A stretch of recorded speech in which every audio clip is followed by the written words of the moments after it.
اب سنیے، وہ لوگ اوپر رہتے تھے میاں بیوی اور حضور نیچے رہتے تھے، سردی سخت تھی، ایک ہی لحاظ تھا، اتفاق سے گھر میں بالٹی میں پانی رکھا ہوا تھا، وہ پانی گر گیا، اب کہیں پانی ٹپک کر نیچے نہ آ جائے، حضور پر نہ آ جائے، ایک ہی لحاظ تھا اور سردی بہت شدید تھی، لیکن سارے لحاظ کو اسی پانی پر ڈال دیا تاکہ لحاظ میں پانی جذب ہو جائے اور حضور کے نیچے حضور پر نہ گرے۔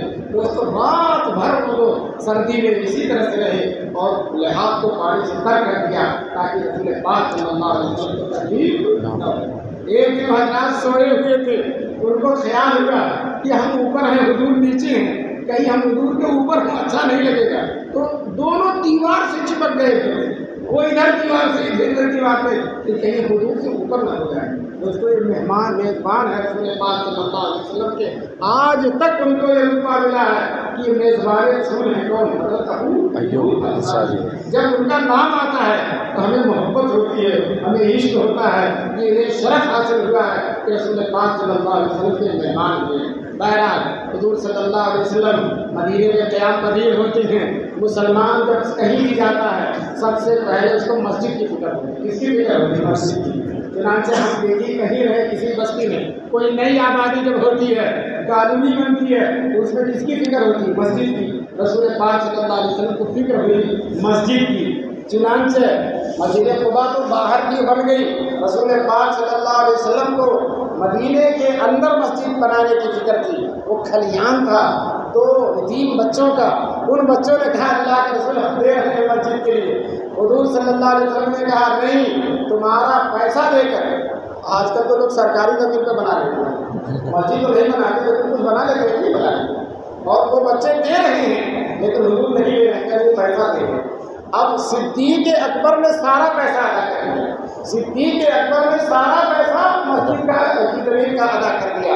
دوستو آج کچھ لوگ صدیق اکبر کو گالی دیتے ہیں اور بہیا جا کر اسی مسجد میں نماز پڑھتے ہیں، اسی مسجد میں نماز پڑھتے ہیں۔ ہم انہیں رافضیوں سے کہیں گے تم مسجد نبوی میں نہ جایا کرو، اس لیے کہ تم صدیق اکبر کو گالی دیتے ہو، کافر کہتے ہو۔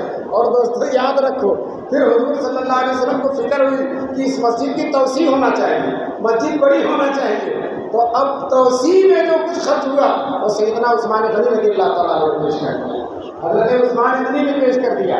تو پوری مسجد یا تو ابو بکر کی زمین پر ہے یا حضرت عثمان غنی کی زمین پر ہے۔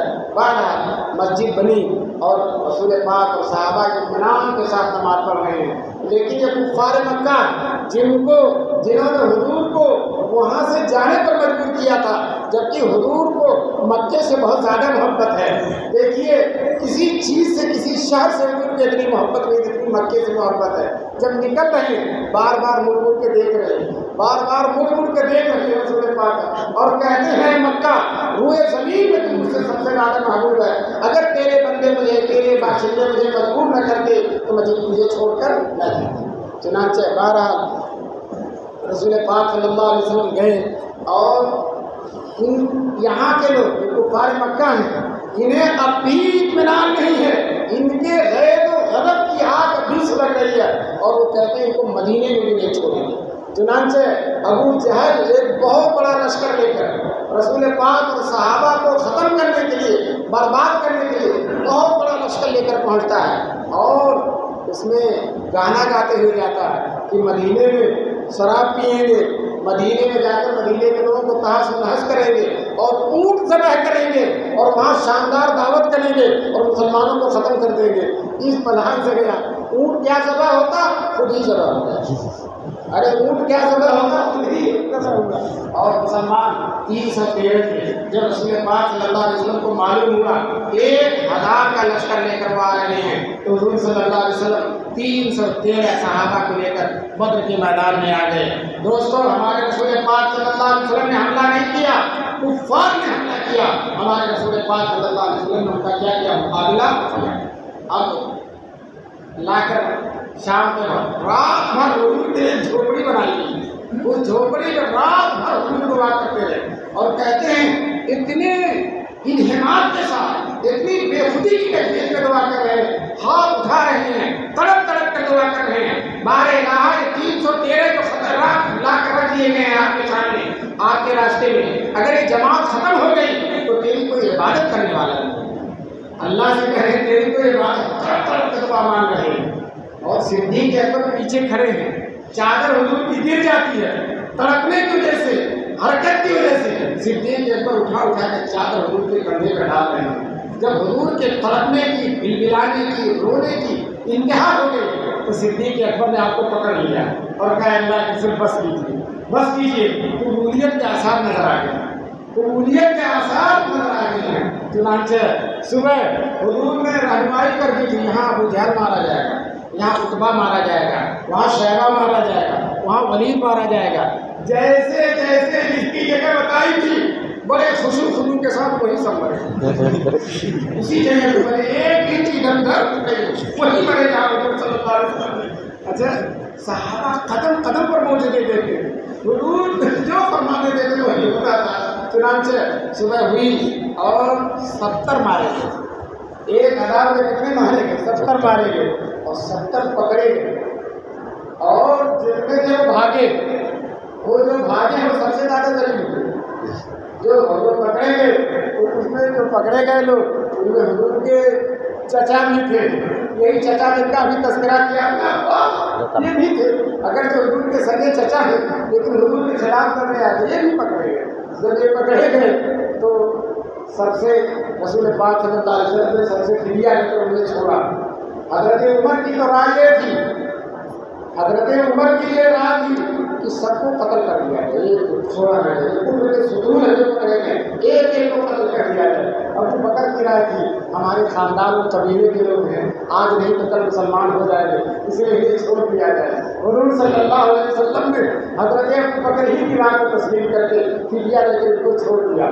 جب فدیہ لے کر چھوڑ دیا، قرآن کی آیت اتری ما کان لنبی ان یکون لہ اسرا حتی یسکن فی الارض، کسی نبی کے لیے درست نہیں ہے کہ قیدی جب پکڑے جائیں تو ان کا خون بہائے جگہ ان کو چھوڑ دیا جائے۔ تو قرآن نے تعین کر دیا کس کی؟ حضرت عمر کی۔ کہتے ہیں کہ حضرت عمر کہتے ہیں، حضور صلی اللہ علیہ وسلم کہتے ہیں اگر اللہ کا فضل و کرم نہ ہوتا، اللہ کا احسان نہ ہوتا تو ہم سب لوگ پکڑ لیے جاتے، اور اللہ تعالیٰ نے تعین کر دیا کس کی رائے۔ اسی میں حضور کے چچا عباس بھی تھے، حضور نے کہا اتنا پیسہ دیجیے چچا، تو چچا نے کہا یہ پیسہ بھی میرے پاس ہے۔ اب کافر تھے جتنا چاہتے ہیں، کافر تھے اتنا چاہے خرید کے ایک پیسہ میرے پاس نہیں ہے۔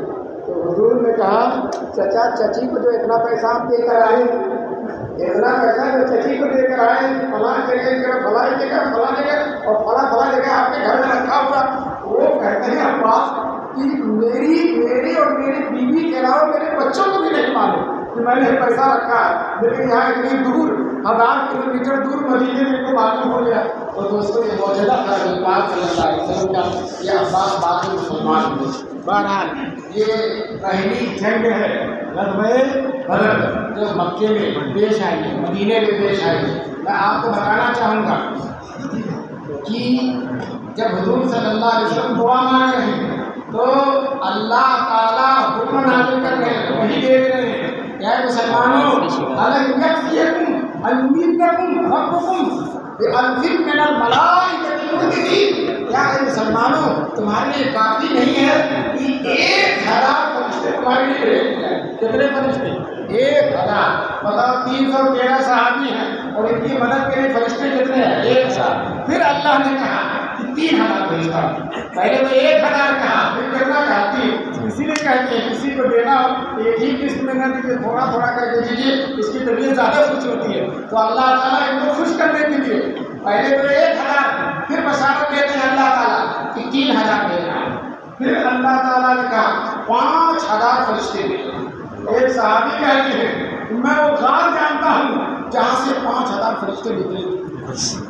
تو دوستوں آسمان سے آ کر پہلے اس غار میں بیٹھ گئے تھے، اور جب آئے موقع ہوا تو فرشتے نکلے ہیں۔ اگر فرشتے جنگ کرتے، قتال کرتے تو ایک بھی کافر بچتا نہیں، لیکن فرشتوں نے صرف مسلمانوں کی ہمت افزائی کی، ان پر سکینہ نازل کیا، رحمت الہی کا ذریعہ بنے، ان کی بھارت اور تسلی کا ذریعہ بنے، اور جہاد مسلمان کرتے رہے، قتل مسلمان کرتے رہے۔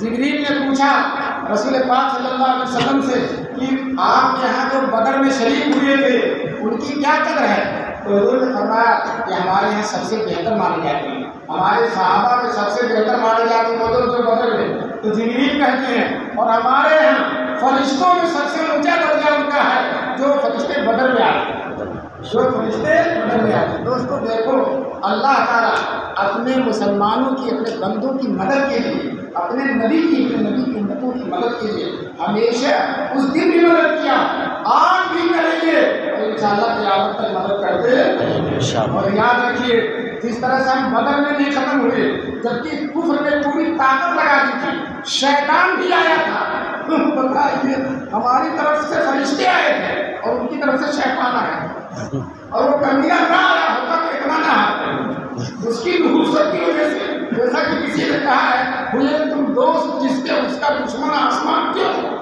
ہوئے تم دوست جس کے اس کا دشمن آسمان کیوں، تو ان کو آ کر اور برباد کر دیا جائے، اور جو ہے کافر کے ہاتھ میں ہاتھ پکڑے ہوئے تھے، اور جب فرشتوں کو دیکھا تو پہچانتا تھا فرشتوں کے بیچ میں ہاتھ چھوڑا کے بھاگنے لگا۔ پہلے تو کہا تھا کہ میں تمہارے ساتھ رہوں گا، تمہاری مدد ہوگی، اور جب فرشتوں کو دیکھا تو ہاتھ چھوڑا کے بھاگنے لگا، تو کہا کہاں جا رہے ہو؟ پہلے انی ارا مالا کراؤں، میں وہ دیکھ رہا ہوں جو تم نہیں دیکھ رہے ہو، میں فرشتوں کا جمگٹا دیکھ رہا ہوں، انی اخاف اللہ رب العالمین، میں اللہ سے ڈر رہا ہوں، میں بچوں گا نہیں۔ وہ تو بھاگ گیا، ان کو للکار کے لے آیا تھا، پھنسا دیا اور خود بھاگ گیا اور بچ گیا، اور ان سب کو تباہ و برباد کر دیا۔ بہرحال یہ بدر میں اللہ تعالیٰ نے مسلمانوں کی مدد کی۔ میں یہ کہنا چاہتا ہوں، جب وہاں مسلمان نہیں ختم ہوئے تو انشاءاللہ قیامت تک مسلمان ختم ہونے والے نہیں۔ اور آپ کو میں بتا دوں، عرفات کے میدان میں جب حضور نے آخری حج کیا تھا، 1,24,000 دیوانے حضور کے ارد تھے، آپ صلی اللہ علیہ وسلم نے عرفات کے میدان میں دعا کی۔ دوستو عرفات میں تو ہماری اور آپ کی دعا قبول ہوگی، تو حضور کی تو نہیں قبول ہوگی۔ کیا دعا کی تھی؟ اے اللہ، قیامت تک کوئی بڑے سے بڑا ظالم، جابر، ستمگر میری امت کو ختم نہیں کر سکے۔ یہ دعا کی تھی، کہاں؟ عرفات کے میدان میں۔ سنو دوستو، اللہ نے بتا دیا تھا کہ میرے محبوب آپ کی دعا قبول ہے۔ جب حضور کی یہ دعا قبول ہے تو ہمیں کوئی فکر نہیں ہے، کوئی فکر نہیں ہے، کیا ڈر ہے، کیا غم ہے اگر سارا زمانہ ہو خالی، کیا ڈر ہے اگر سارا زمانہ ہو خالی، کافی ہے اگر ایک خدا میرے لیے، کافی ہے اگر ایک خدا میرے لیے۔ دوستو اللہ ہماری بات، چنانچہ جب حضور کی یہ دعا ہے اور دعا قبول ہے تو میں آپ سے کہتا ہوں، پورے یقین کے ساتھ کہتا ہوں کہ پوری دنیا میں بھی، اس ملک میں بھی کوئی رہے یا نہ رہے، ہم تو انشاءاللہ قیامت کریں گے، ہم تو انشاءاللہ قیامت تک رہیں گے، ہمارے ساتھ حضور کے مقبول دعائیں ہیں۔ ایک دعا اور مانگی تھی حضور نے، اے اللہ میری امت میں آپس میں اختلاف نہ ہو، یہ دعا قبول نہیں ہوئی، ورنہ دیوبندی، بریلی، شیعہ، سنی سب کا جھگڑا ہی چلا، لیکن یہ دعا قبول نہیں ہوئی، لیکن یہ دعا قبول ہو گئی ہے کہ حضور کی امت کو کوئی تباہ و برباد نہیں کرے گا۔ تو آپ کو انشاءاللہ قیامت تک رہنا۔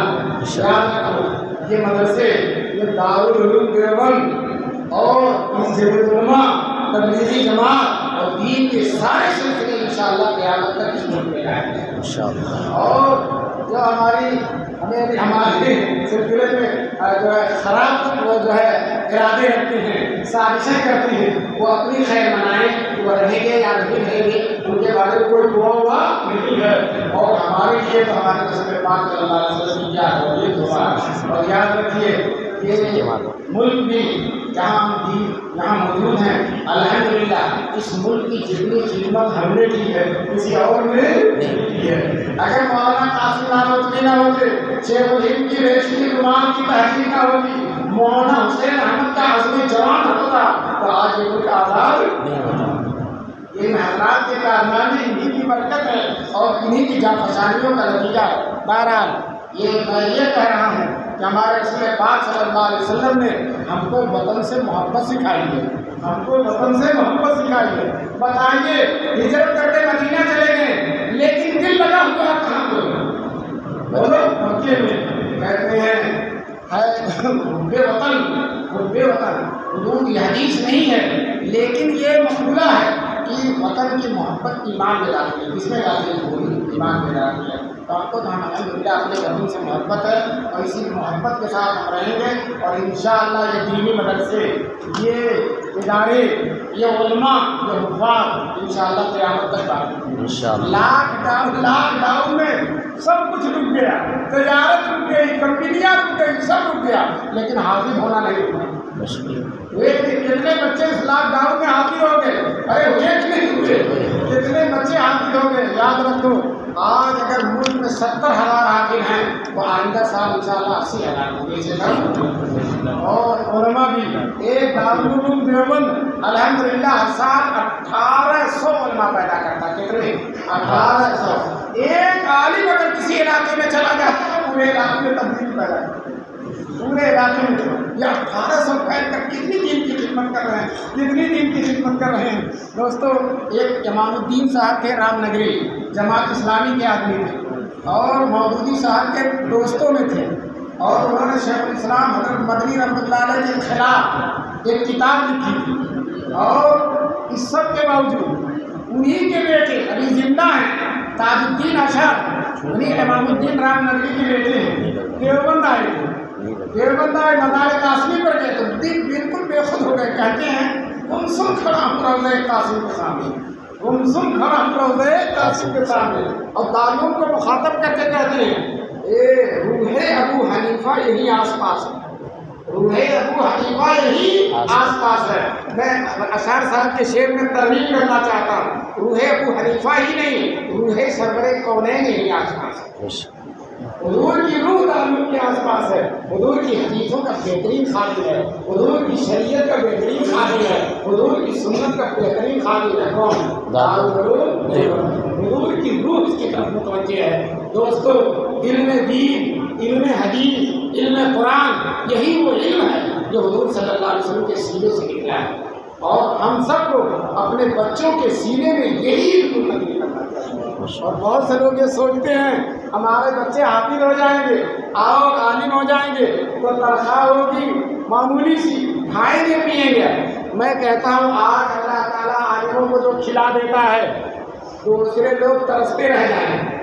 معاف کیجیے گا، پروفیسروں کی 1.5 لاکھ تنخواہ ہوتی ہے، ایک مہمان آ جائے تو ڈسٹرب ہو گیا، پریشان ہوا. اور مولوی 5,000 6,000 تنخواہ ہے اور اس کے درخواست میں 5-7 آدمی روزانہ کھاتے ہیں. شیخ الاسلام مولانا حسین احمد مدنی رحمۃ اللہ علیہ 500 روپیہ تنخواہ تھی اور 50 مہمان روزانہ کھاتے تھے، کم سے کم 50 مہمان. ابھی دارالعلوم دیوبند میں بہت بڑے محدث ہیں، بہت بڑے عالم ہیں، مولانا نعمت اللہ صاحب، اللہ تعالیٰ ان کی زندگی میں برکت نصیب فرمائے. وہ کہتے ہیں طالب علمی کے زمانے میں شیخ الاسلام کے دسترخوان پر کھایا تھا کھانا پتلا سالن اور روٹی. کہتے ہیں وہ لذت ملی. یہ آج 85 سال کی عمر ہو گئی ہے، وہ لذت کسی کھانے میں کہیں نہیں ملی. بادشاہوں کا بھی کھانا کھایا، نوابوں کا بھی کھانا کھایا، رئیسوں کی بھی دعوت کھائی، لیکن اس مرد قلندر کے دسترخوان پہ جو لذت تھی وہ کہیں نہیں. تو دوستو یہ حضور کے طریقے کی برکت ہے، حضور کے عشق کی برکت ہے. آپ سے بھی یہی درخواست ہے کہ ہم سب لوگ اپنے آپ کو حضور صلی اللہ علیہ وسلم کے طریقے اور نقش قدم پر ڈالیں اور حضور کی سیرت کا مطالعہ کریں. مکی زندگی 10 سال کی مکی زندگی، اور 10 سال میں بڑے سارے انقلابات ہوئے. غزوہ بدر ہے، غزوہ احد ہے، غزوہ خیبر ہے، کیا کیا ہوا ہے. دوستو اس 10 سال کو بیان کرنے کے لیے کم سے کم 110 سال کی ضرورت، 110 سال، پھر بھی انشاءاللہ بیان ہونے والا نہیں ہے. دفتر تمام گشت بپایا رسید عمر ماں ہم چنا درمل وسوس بتا دے. آپ کی ایک صفت بھی، آپ کی ایک ادا بھی ہم نہیں بیان کر سکتے. کسی شاعر نے خوب کہا ہے ادائیں لاکھ اور بیتاب دلے، ادائیں لاکھ اور بیتاب دلے، فدا ہوں آپ کی قیمتی ادا. کون کون سی اداؤں کو بیان کریں. بہرحال یہ آپ حضرات نے جو پروگرام منعقد کیا اور 6 روزہ پروگرام جس میں رسول پاک صلی اللہ علیہ وسلم کا تذکرہ ہوگا، انشاءاللہ ہم سے حضور کی روح پوچھیں انشاءاللہ. حضور کا تذکرہ صرف تذکرے کرنے والوں کے لیے مفید نہیں ہے، کائنات کے ذرے ذرے کو مفید ہے. چڑیوں کو جو ہے، پرندوں کو، سب کو حضور کے ذکر سے اور حضور کے نام سے سب کو راحت ملتی ہے، سب کو سکون ملتا ہے، سب کو اطمینان ملتا ہے۔ ایک دن خود نبی پاک صلی اللہ علیہ وسلم نے حضرت جبریل سے پوچھا، اے جبریل میں رحمت للعالمین ہوں، سب کے لیے رحمت ہوں، بتاؤ میری رحمت سے تمہیں کیا حصہ ملا؟ حضور نے جبریل سے پوچھا میری رحمت سے تمہیں کیا حصہ ملا؟ تو جبریل کہتے ہیں اللہ کا رسول مجھے تو جتنا ملا اتنا کسی کو نہیں ملا، آپ کی رحمت سے جتنا میں ہمکنار کا سب فراغ ہوگا کوئی نہیں ہوگا۔ حضور نے کہا کیسے؟ کہا جبریل نے کہا مجھے اپنے خاتمے کا ڈر رہتا ہے کہ پتہ نہیں میرا خاتمہ اچھا ہوگا کہ نہیں ہوگا، اس لیے کہ وہ اللہ کے قریبی ہیں، جو جتنا قریبی ہوتا اتنا ہی ڈرتا رہتا ہے، تو جبریل کو ایک ڈر ہمیشہ رہتا تھا۔ تو کہنے لگے جبریل جب آپ تشریف لائے نبی بنے اور آپ پر قرآن اترا اور قرآن میں اللہ نے میری تعریف کر دی، قرآن میں اللہ نے میری تعریف کر دی، ان ذی العرش مکین مطاع ثم امین، اللہ نے مجھے مطاع کہا، امین کہا، اور یہ کہا کہ آسمان والے کے نزدیک ان کا بڑا رتبہ ہے۔ جب اللہ نے میری یہ تعریف کر دی تو مجھے یقین ہو گیا کہ انشاءاللہ میرا خاتمہ اچھا ہوگا۔ تو آپ بتائیے مجھے اتنا بڑا اطمینان ملا۔ آپ بتاؤ دوستو جب جبریل کی اللہ نے تعریف کر دی تو جبریل کو اپنے خاتمے کے اچھا ہونے کا کیا ہو گیا؟ یقین ہو گیا۔ میں آپ سے کہتا ہوں قرآن پڑھیے، اللہ نے جتنی جبریل کی تعریف کی ہے اس کا 100 گنا صحابہ کی تعریف کی، اس کا 100 گنا قرآن میں کس کی تعریف کی؟ صحابہ کی۔ تو آپ بتاؤ جبریل کو اپنے حسن خاتمہ کا یقین ہے تو صحابہ کے حسن خاتمہ کا یقین ہے کہ نہیں؟ اللہ کے پیارے ہیں اور اللہ کے دین کے خادم ہیں، اللہ کے رسول کے عاشق زار ہیں، اللہ کے رسول کے دین کی خدمت کرنے والے ہیں، اور سب کا خاتمہ انشاءاللہ اچھا ہوگا۔ قرآن میں اللہ نے فرمایا کلم وعد اللہ الحسنی، ان میں سے ہر ایک کے لیے اللہ تعالیٰ نے جنت کا کیا وعدہ دیا۔ تو اب وہ جو صحابہ کو برا بھلا کہتے ہیں، صحابہ کی تنقید کرتے ہیں، صحابہ کو اپنے تیر ناروا کا نشانہ بناتے ہیں، اور صحابہ کرام کی ہستیوں پر جو ہے یہ لوگ صحابہ کرام آوازیں کستے ہیں، برا بھلا کہتے ہیں یا تنقید کرتے ہیں، اور کہتے ہیں وہ تنقید سے بالا تر نہیں ہے، اس کو ان کا یہ رویہ اچھا نہیں ہے۔ ان حضرات کو اپنے اس غلط رویے سے توبہ کرنا چاہیے، اور حضور سے بھی محبت اور صحابہ سے بھی محبت ہمارے دین اور ایمان کی بقا کے لیے ضروری ہے۔ اگر حضور سے محبت نہیں ہوتی، صحابہ سے محبت نہیں ہوتی تو دین اور ایمان کا باقی رہنا بہت خطرناک ہے۔ کتنا بج گیا؟ جانا بھی ہے چند باتیں میں آپ سے اور کر دوں۔ میں نے جو آیت پڑھی تھی، آیت میں اللہ تعالیٰ فرماتے ہیں وَإِنَّكَ لَعَلَىٰ خُلُقٍ عَظِيمٍ، اے رسول آپ کے اخلاق بہت اونچے ہیں۔ اللہ تعالیٰ تعریف کر رہے ہیں کہ رسول آپ کے اخلاق بہت اونچے ہیں، اور کیوں نہ اونچے ہوں؟ حضور خود فرماتے ہیں انما بعثت لأتمم مکارم الاخلاق، میں دنیا میں اس لیے بھیجا گیا ہوں پوری دنیا کو اخلاق سے بھر دیں۔ اب میں تھوڑا سا حضور کے اخلاق آپ کو بتلاتا ہوں۔ حضور کے اخلاق کیسے تھے؟ کوئی آدمی اگر آپ سے ملتا تھا تو آپ اس سے مسکرا کر ملتے، مسکرا کر ملتے۔ اب بتاؤ حضور تو ایسے ہی حسین و جمیل ہیں، کائنات میں اس حسن و جمال کی کوئی نظیر نہیں ہے، اور وہ سامنے والے کے سامنے مسکرا رہے ہیں تو اس کا دل کتنا خوش ہو جاتا ہوگا۔ جب بھی کوئی آدمی مصافحہ کرتا حضور مسکرا کر ملتے تھے، اور آپ کی تعلیم بھی ہے کہ تمہارا کسی مسلمان بھائی سے مسکرا کے ملنا صدقہ ہے۔ ہمارا حال کیا ہے؟ کوئی مسلمان بھائی ملتا منہ گرا، صرف منہ گرا کے ادھر چلا گیا ادھر چلا گیا، سلام بھی نہیں کر دیا۔ حالانکہ سلام کرنا چاہیے، خیریت پوچھنا چاہیے، مسکرا دینا چاہیے۔ یہ مسکرا دینا صدقہ ہے، خاص طور پہ جن کے اندر بخل ہے، پیسہ نہیں دینا چاہتے تو کم سے کم مسکرا ہی دیا کریں تاکہ صدقے کا ثواب ان کو بھی مل جائے۔ اور اسی طرح سے جو ہے جب کسی سے مسافہ کرتے تھے حضور صلی اللہ علیہ وسلم وہ اپنا ہاتھ نہیں کھینچتے تھے جب تک سامنے والا اپنا ہاتھ نہیں۔ آج ہمارا کیا حال ہے کہ اول تو اعلان ہو جاتا ہے حضرت کو بڑی جلدی ہے مسافہ نہیں کرنا، جیسا ابھی جائیں گے تو اعلان ہو جائے گا کہ مسافہ نہیں کرنا۔ اور اسی طرح سے اگر مسافہ نہیں کرتے ہیں تو تھوڑا سا تو اگر بہت بڑا بزرگ ہو گیا تو ہم نہیں سکتے نہ ہم سے ایسے مسافہ کرے گا۔ تو یہ بہت دونوں ہاتھ سے مسافہ کرتے ہیں۔ ہمارا گروہ ہے وہ اس نے اپنا مذہب بنا لیا ہے ایک ہاتھ سے مسافہ کرنا، جبکہ حضور کی عادت ہے معمول ہے کتنے سے بولو دو ہاتھ سے مسافہ کرنا۔ بخاری شریف میں ہے کہ حضور صلی اللہ علیہ وسلم نے مجھے تشہد سکھایا، ابن مسعود فرماتے ہیں وہ یتی بین یدیہ، اور اور میرا ہاتھ حضور کے دونوں ہاتھوں کے درمیان. اب بتاؤ حضور کی سنت 2 ہاتھ کی ہے اور ہم ایک ہی ہاتھ سے مسافہ کر رہے ہیں. بتاؤ حضور کی سنت کو ہم پا سکتے ہیں؟ نہیں پا سکتے. اس لیے اللہ تعالیٰ ہم سب کو حضور کی سنت پر چلنے کی. حضور یہ چاہتے ہیں کہ کسی کو کسی سے تکلیف نہ پہنچے, کسی مسلمان کو کسی مسلمان, یہاں تک کہ اگر 3 آدمی ہیں تو 2 آدمی الگ سے آپس میں گفتگو نہ کریں دوسرے کو چھوڑ کر. اس لیے کوئی ٹینشن نہ ہوگا. خدا کہنا مجھے مارنے کا پلان تو نہیں بنا رہے, میرا پیسہ چھیننے کا پلان تو نہیں بنا رہے. اس لیے حضور کہتے ہیں جب 3 آدمی ہوں تو 2 آدمی, 3 آدمی ہو تو 2 آدمی الگ ہو کر بات نہ کریں تاکہ اس کو الجھن نہ ہو. تو دیکھو یہ ایک چیز کی رعایت کرتے ہیں. مدینے میں کوئی بیمار ہوتا تھا حضور سب سے پہلے اس کو دیکھنے کے لیے جاتے. کوئی مرتا تھا اس کے جنازے پر جاتے تھے, جنازے کی نماز پڑھا کر حضور اعلان کرتے تھے یہ مال و دولت چھوڑ کر گیا تو اس کا, یہ مال و دولت چھوڑ کر گیا تو اس کا, اور اگر یہ قرض چھوڑ کر گیا تو میرے ذمہ. اب بتاؤ جگر گردے کی بات دیکھیے, کچھ نہیں ہے لیکن سب کا قرض اپنے ذمہ لے رہے ہیں اور ادا بھی کر رہے ہیں. رسول پاک صلی اللہ علیہ وسلم بلال کہتے ہیں کہ جو ہے جب کوئی آدمی آتا تھا اور وہ کپڑے نہیں ہوتے تھے تو حضور اس سے کہتے تھے بلال ان کے لیے کپڑے لے کے لاؤ.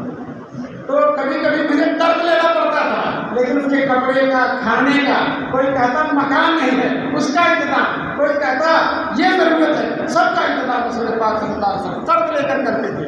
ایک دن ایسا ہوا کہ بلال ایک یہودی سے قرض لے کر آئے تھے. یہودی نے جو ہے آ کر بلال کو دھمکی دیا کہ دیکھو مہینہ پورا ہوگا, 4-5 دن باقی رہ گئے, اگر قرض نہیں دو گے تو پہلے کی طرح تم کو پھر غلام بنا دیں, جیسے پہلے غلام تھے پھر میں تم کو غلام بنا دوں. اب حضور کے پاس آئے بلال اور کہا کہ اس یہودی نے دھمکی دے دیا. حضور نے کہا بلال نے میرے پاس کچھ ہے تو میرے پاس کچھ ہے, لیکن بلال کہیں اللہ کے رسول مجھے اجازت دیجیے میں کسی گاؤں میں چلا جاتا ہوں مزدوری کر کے لے آتا ہوں. چنانچہ گئے گھر اور تیار ہو کر صبح نکلنے والے تھے کہ کسی گاؤں میں جا کر مزدوری کریں گے. اتنے میں حضور نے ایک آدمی کو بھیجا کہ جاؤ بلال کو بلا لاؤ. جب بلال گئے تو دیکھتے حضور کے گھر کے باہر اونٹوں کی قطار لگی, اونٹوں کی لائن لگی ہوئی اور بہت سارے اونٹ بیٹھے ہوئے. حضور نے کہا بلال یہ اونٹوں پر کپڑے اور غلے لگ کر فدق کے بادشاہ نے مجھے ہدیہ بھیجا, اب ایسا کرو سارے تنخواہوں کو بلاؤ ان کا قرضہ ادا کرو. چنانچہ سب کا قرضہ ادا ہو گیا اور پیسہ بچ گیا. حضور نے کہا بلال اگر یہ رات بھر رہ جائے گا تو مجھے نیند نہیں آئے گی, سارا بانٹو ابھی, سارا ابھی بانٹو. چنانچہ سب کا سب بٹوا دیا اور جب سب ختم ہو گیا تو سکون کی نیند سوتے ہیں. اللہ کے پاس کہتے ہیں جو کی روٹی بھی پکتی نہیں ان کے گھر جن کی خاطر بنا 809 قلم. جو کی روٹی بھی پکتی نہیں ان کے گھر جن کی خاطر بنا 809 قلم. اللہ تبارک تعالیٰ ہم سب کو اپنے حضور کی مکی مدنی زندگی ایک ایک ادا کو اللہ تبارک تعالیٰ اپنے دل میں ڈالنے کی توفیق نصیب فرمائے. آخر میں اتنا کہنا چاہتا ہوں کہ ہمارے حضور کی بڑی محبوب ادا, بڑی قیمتی سنت ہے داڑھی. کیا رکھنا ہو آج تہیا کرو انشاءاللہ ہم میں سے ہر ایک داڑھی حضور کی پیاری سنت پر عمل کریں. آج کے جلسے میں اگر یہی طے کر لو داڑھی رکھنا. اچھا بتاؤ یہ چاہتے ہیں کہ نہیں کہ حضور میدان محشر میں حضور کو دیکھیں, چاہتے ہیں کہ نہیں حضور کی سفارش. اب دیکھنے جاؤ گے سفارش لینے جاؤ گے داڑھی نہیں ہوگی ایسے چھپائے رہو, ایسے چھپائے ماسک لگا لو, ماسک لگا لو کہ چھپائے رہو گے. ارے خوبی کے ساتھ سربلندی کے ساتھ حضور کے سامنے رہو گے. اگر چہرے پر داڑھی نہیں طے کرو گے انشاءاللہ داڑھی رکھیں گے اور داڑھی شرعی رکھیں گے. یہ جو چھوٹی چھوٹی داڑھی ہے یہ نہیں چلے گی. کم سے کم کتنا ہونا چاہیے, مشت ہونا چاہیے. ایک مشت کے بعد آپ کاٹ سکتے ہیں لیکن ادھر سے کاٹ سکتے ہیں, ادھر سے کاٹ سکتے ہیں, ادھر سے. اللہ تعالیٰ ہم سب اپنے نبی کی ایک سنت پر عمل کریں. میرا گلا بہت بیٹھا ہوا تھا اور میں سوچ رہا تھا کہ ایک لفظ بھی نہیں بول پاؤں گا, لیکن مولانا محمد احمد صاحب نے دعوت دی تھی تو میں نے سوچا دعوت کی دعوت پر چل چلے. لیکن آپ لوگوں کی برکت اور ذکر محبوب صلی اللہ علیہ وسلم کی برکت کہ اللہ تعالیٰ نے پوچھا بولنے کی توفیق نصیب فرمائی. اللہ تعالیٰ میرے بولنے کو قبول فرمائے اور مجھے بھی اور آپ سب لوگوں کو بھی حضور کی ایک ایک ادا پر مر بھی